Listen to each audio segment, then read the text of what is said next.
Welcome to the Breakthrough Podcast with your host, Reba Hobbs, a podcast motivated to help survivors of trauma heal and focus on their full potential.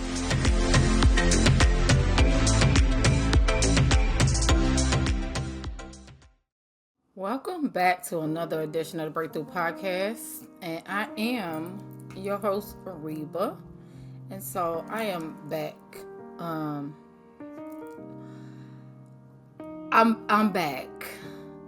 I was thinking about staying away for a little while because there's a lot that has happened, and that has been a lot that has transpired in these couple of weeks, and so we're gonna get into that. But with that being said, thank you for listening. Thank you for joining. Thank you for always being here and listening to me. We are, if you're watching this, we are on YouTube now. But besides that, we're still on our audio device. We're on Spotify and we are on Riverside. And so we are on Apple. We're still doing everything we got to do. We're moving right along. I did tell you guys that I am moving the podcast to video. So there's a lot of things that transpired and it's changing. So I'm excited about that. So that's been a whole whirlwind of different things that we've been going through. Also, there has been some things that have changed on this platform. So if things are different, just let me know. You know that you can message me on here or you can email me and we'll just get to that. So let's get right into it. Of course, we have to talk about what I'm grateful for. We always start the podcast off for my new listeners. And of course, for my current listeners, what am I grateful for? I am personally grateful for life. I know I said that a lot, but with what happened to me in the last 2 weeks, and I will get into that on this platform today, I'm grateful for life. I'm just grateful for being here. I am undergoing some things transpiring with my health, and so I'm just going to take you guys on this journey with me.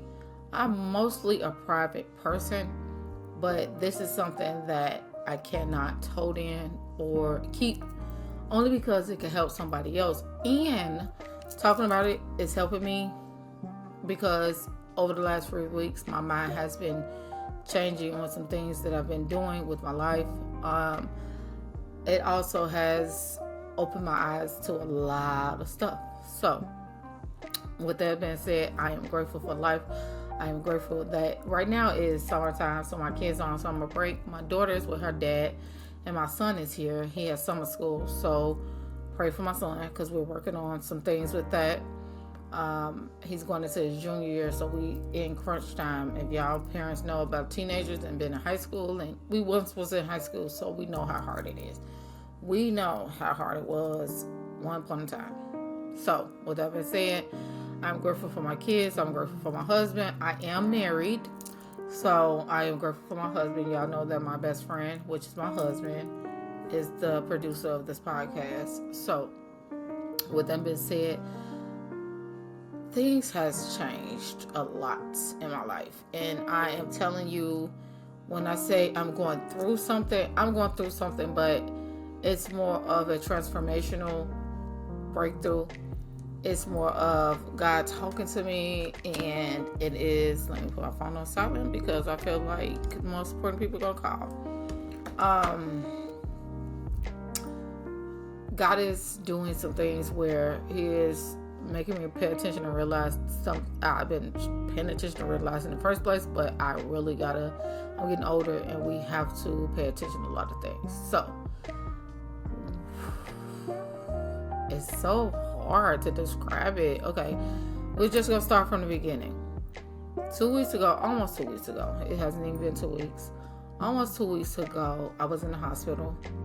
Now, me and my husband, we traveled to Memphis to see my spiritual dad. Y'all know about my spiritual dad. His name is Joseph Murphy. I always got to shout him out because I love him. We went there to first visit him, but also because he was having a marriage conference that weekend. So we went there to visit him and to go to the marriage conference. Okay. Being that we're newlyweds and everything. So we drove there. But I must say, the week before me getting ready and me getting prepped for, the trip, because it was just me and my husband, I was stressed. I was over stressed. So a lot of times when I told y'all on this platform, I'm trying to endure or overcome this anxiety I have this year.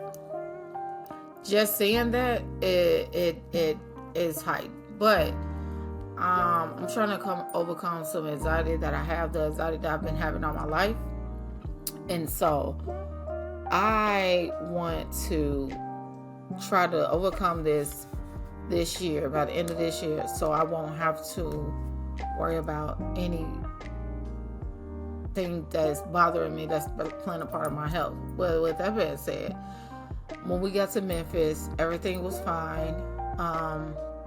It wasn't really fine. We had a problem with the hotel. Now, if y'all know me, y'all don't know me. I must explain. Hotels for me must be right. My main thing is they got the free breakfast. I love it. But my main thing is the gym and cleanliness. Okay? They gotta be right.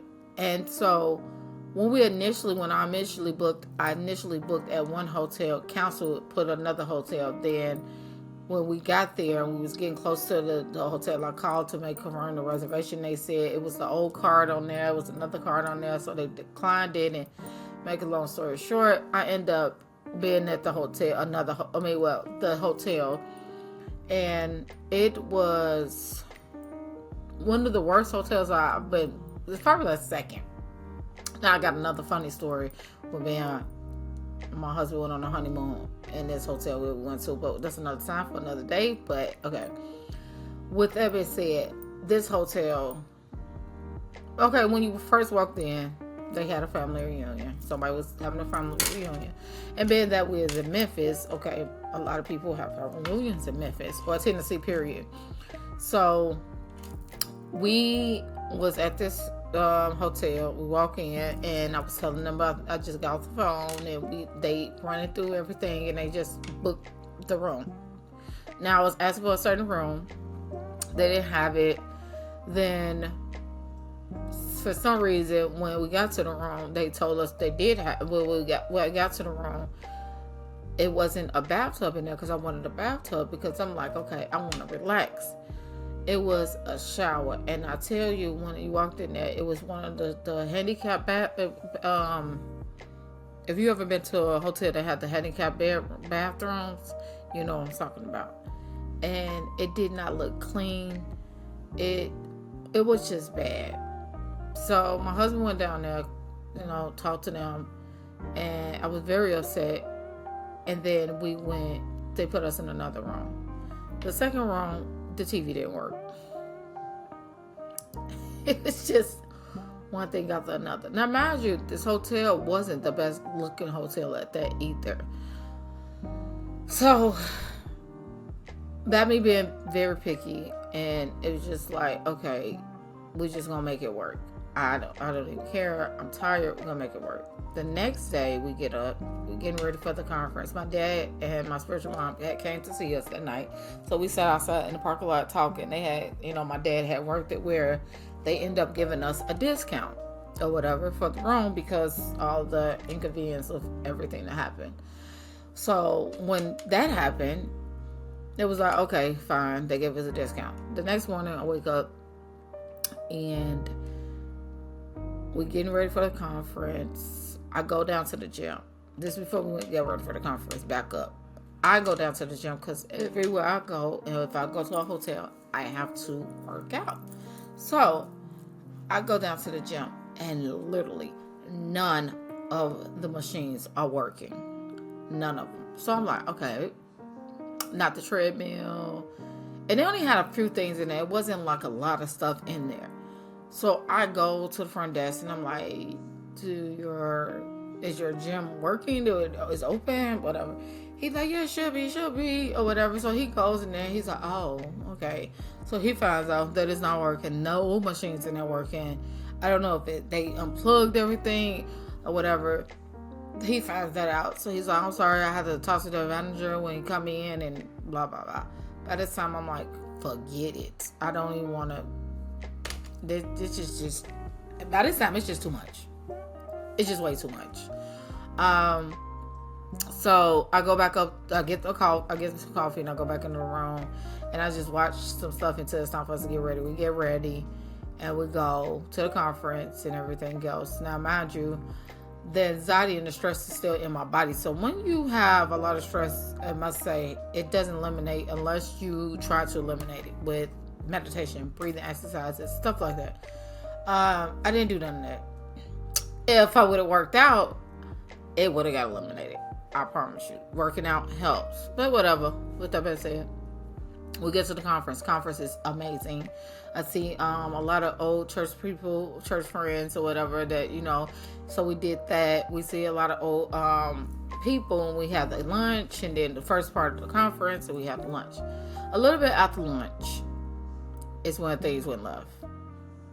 So after lunch, we come back in the conference, and they starting with the second session, and my eyes got blurry. It was like flickers of light in front of me. So I'm looking up, and so I asked William, like, do you see, the screen and such, and I'm telling him like what I'm seeing, and he's like, maybe it's because of the screen. So he's trying to help me out and stuff, and I'm like, okay, cool, maybe it is because of that.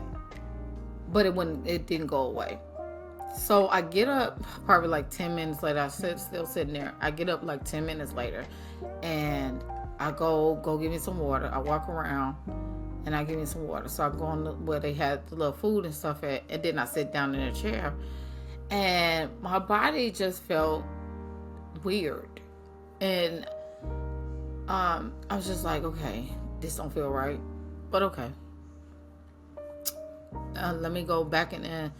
But by this time, it seemed like it's getting worse, because from the time I walked from that room to the back into the church, I sit in the back, and I had one of the guys that was back there go get my husband. It was just like, okay, get him and stuff like that. He come back there, sit with me. He rubbing my back. By this time, my chest started hurting, my head started hurting. So I have like the shooting pain going through my chest, and my head started hurting. So I'm just laying down, and then of course I still remember I told you I couldn't see. So the blurriness became worse. So I just put my head down, and I just started closing my eyes. At this time I'm praying, my husband praying on me and stuff like that. My dad seen that we did not come back and sit in our original seat, so he comes back around, he sees where we at in the church, and he comes and he pulls us out. So he's like, what's wrong? So I'm trying to explain to him what's wrong with me. Now, mind you, about the time my dad come out, I'm slurring words. I'm talking real slow. I feel like I'm drunk. My arms start feeling like tingly. I still got the headache, and it was only on one side. It was on my left side. And I still have the headache, which was a migraine, and then I still have a chest pain. So all this happened at one time. Mind you, okay, so he pulls me out as I'm talking slow, and then they sit me down.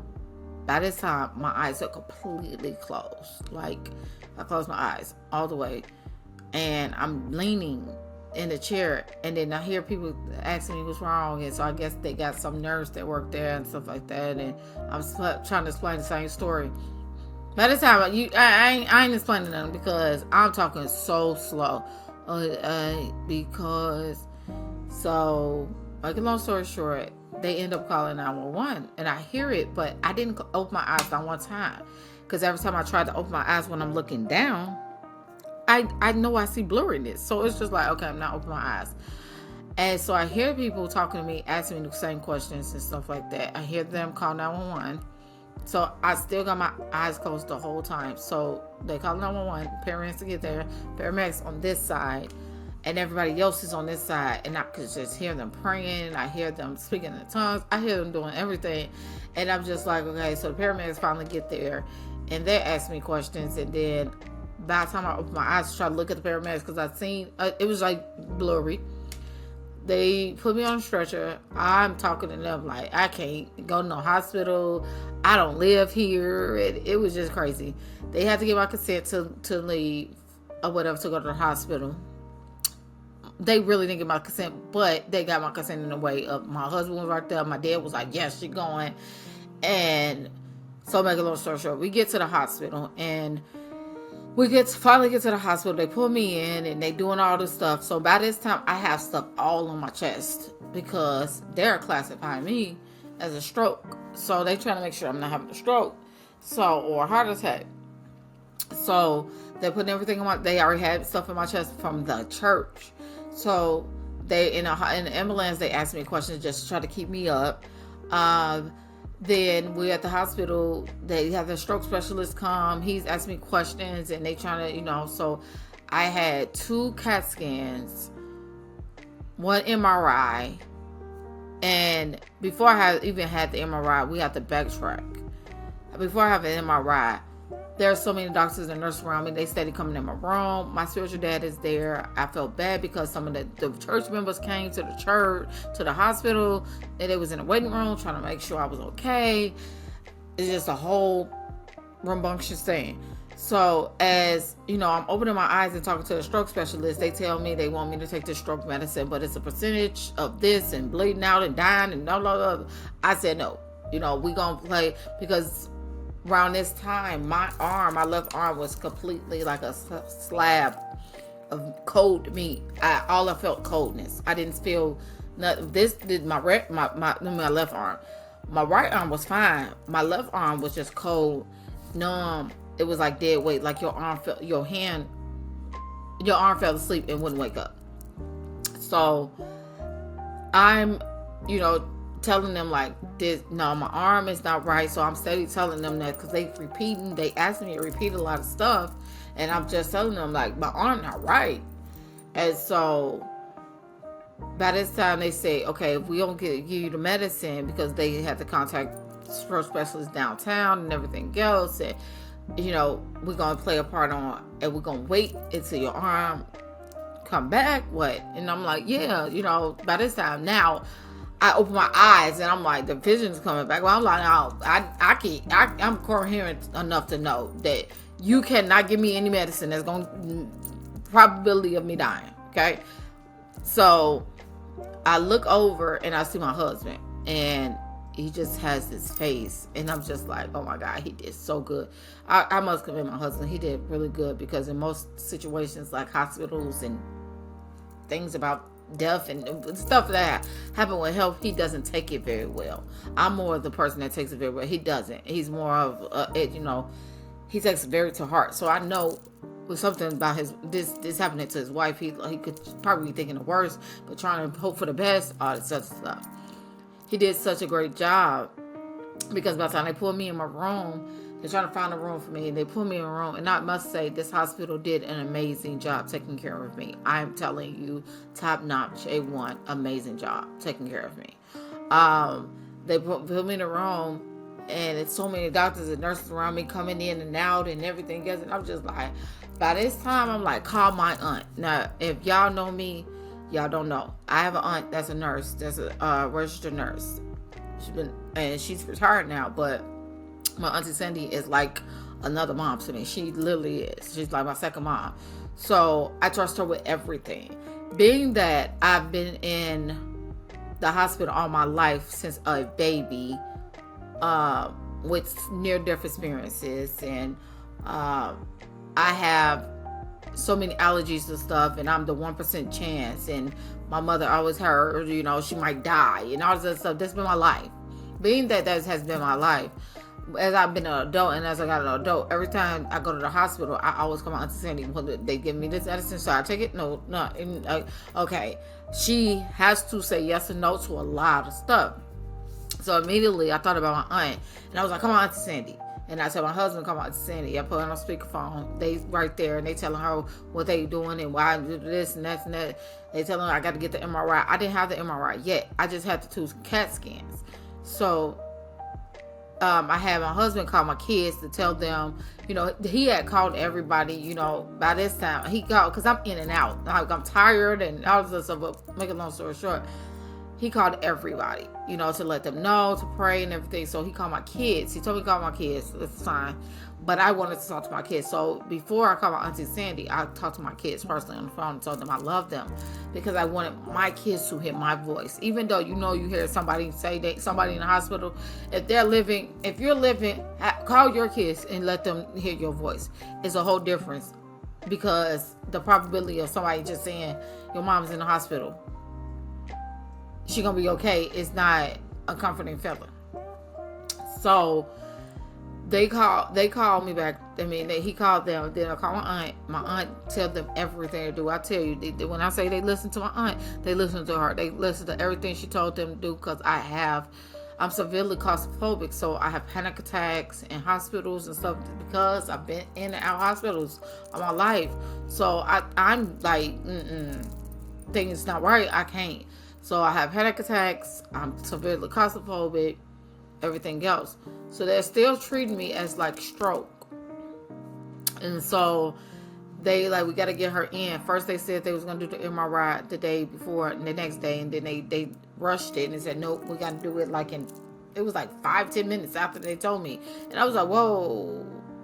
So that's why I had to call my aunt, and she basically told them what to do. They gave me the medicine that knocked me out. I was in there. I didn't even feel nothing. I just was like, okay. They gave me the medicine. In 5 minutes, I was out like a light. Next thing I know, I just woke up in the room. I remember a little bit of stuff, like going in the tube and going out and going to my room. I remember a little bit of that, but I wasn't panicky, because I don't like small spaces, and it was small. It was so funny, because when my husband described it to me, he was like, I see what you was talking about. And I was like, yeah, people don't understand. Them MRI machines are tight. And then they put something on your head. You know what I'm saying? To make it tighter. So you're like, oh my God. So, when I got back into the room, they pretty much said they admitted me. So I'm like, oh man, they admit me. They give me all these blood thinners. They, still treating me. And they, come back the next day. I stayed overnight. I woke up to all these messages. Everybody was just telling me they loved me. I had my sister reach out to me. And this, I told y'all a couple months ago, man, my sister wasn't even talking. And she reached out because she found out. And that was just a beautiful thing. It was just like, oh my goodness, if this didn't wake me up on a lot of stuff. Guys, I gotta conquer this anxiety and this stress. It's all of it together. But also what happened with that situation the next day, I'm thinking I'm going home. Okay, they had me in. They wanted to give me another day. I had to literally beg the doctor to let me go home, because I live in Wisconsin. It was my kids' last day of school. My son had finals. I couldn't even stay. I'm like, I can't stay here. My kids got school. My son got finals. And it was just, we had to go back to Illinois first to pick up the kids, then come to Wisconsin. That was a 9.5-hour drive. So, and we still in the hospital about 11 o'clock. And so I'm like, we got to get to these kids. That was my only goal. We got to get to my kids. Okay. So I end up going to see my doctor, guys, and everything. We're still continuing. With that being said, we're still continuing with my health and everything going forward. There are some things that they seen doing the CAT scan that wasn't a good report, so I'm not going to talk about that right now. And then we still got to do more stuff with neurologists and everything else. But I said all that, go through that long story to say, this has been a great eye opener on me of I have to conquer this anxiety. I have to conquer this stress. I gotta allow what I'm going through not to affect me mentally, because I'm still that tested me. I'm still weak in my left arm and hand. It's not fully back to functioning where it should be. And I still get a little tingling and numbness from time to time. I'm on medication and everything else. But when I say this made me me and my husband did the life insurance like this week, and because we already said we was gonna do it, but I had to go back and do it's life insurance, and it was just like no, we gotta conquer this or whatever. So take care of your health. I said, I just came on this podcast real quick to say that's why I was gonna take a break, because I need to recalibrate some things that's going on in my mind. Since it's called a stroke, but it was something before a stroke. It's some initials that they name it now. That wasn't a full blown stroke, but it's something else. It's a form of a stroke. Whatever. I said that to say, as I'm taking this journey, trying to be better and conquer some things are going to get attacked physically, mentally. I even realized, since my memory has not been really good since the stroke, it's been like a little off. I've been a little off. Even like my body now, when it's tired, I just lay down. I don't usually lay down. I usually go. I laid down and rested all last week. This week I'm going to New Orleans tomorrow for a whole week with my husband, because I decided that I need this time away. Also, because he's away on business and he's working, it'll be just a vacation for me, and I can relax. I can do the things I need to do. I don't have to be in the house thinking about what I gotta do in the house and all the stuff I do as a wife and a mom and everything else, and doing for this podcast and doing for my business and everything else. I can actually focus on things that I want to do just for me while I'm away. It'll be a whole week. I've never been away for a whole week, so this is going to be like an amazing journey. It's going to be something new. It's never been in New Orleans. But it's going to be, so I am going to come back and tell y'all all about it, okay? But I need this time. I really do. So I'm a little nervous, but I'm excited. I'm nervous only because, going to Memphis and that happening, not understanding that, not knowing that this could happen again. Because my doctor did tell me I got to, let some of the anxiety go and the stress go, because it can happen again, and it can, so my body is still in a weak state where, it's more likely to happen now than it was before. So with that being said, me taking the time that I need to take for myself and for time out and address the issues that I have and make it what it is. So I'm excited about the New Orleans trip, only because at first I didn't want to go. At first, I'm going to be real, I didn't want to go because I was like, it's so much stuff I need to do at home. My baby girl is at her desk, and I need to get her room together. I need to get clothes together. And it's like, no, I can do all that when I come back. It is summertime. So I am off for the summer. So I can do the things I need to do to really recalibrate my mind. So I say this trip will be me recalibrating my mind, doing everything I need to do to get back to being the peaceful, mindful Reba that I need to be for myself first, for my kids, and for my husband. Because if I'm not good for myself, I'm not good for them. Also, I'll be doing a lot of journaling and reading books while I'm there. Just really solitude time. I'll be exploring. I am. By my husband working, I'll be exploring, but I won't explore as much as I want to be, because I'm going to be by myself, and I have to be careful and safe too, because I am in a new area out, don't know nothing about, don't know nobody there. So I'm going to be careful and safe, but I'm still going to take the time. I'm not going to be slumped up in a room now, but I'm going to take the time to relax. I am going to take the time to have time to myself and explore and be safe and just do me. And so I feel like God is positioning me where I can do that. New Orleans is going to be the space where I come back and I can reset my mind. So I thank you for listening. I thank you for taking this journey with me. I would not be here if it wasn't for you listening, still being here on this platform. Check us out on YouTube, please, because I want my YouTube to grow. And I love you for even listening to my journey and having these breakthroughs with me, because we're on the journey together. So thank you. Please like, share, and subscribe. And I'll see you guys back when I get back from New Orleans. Bye.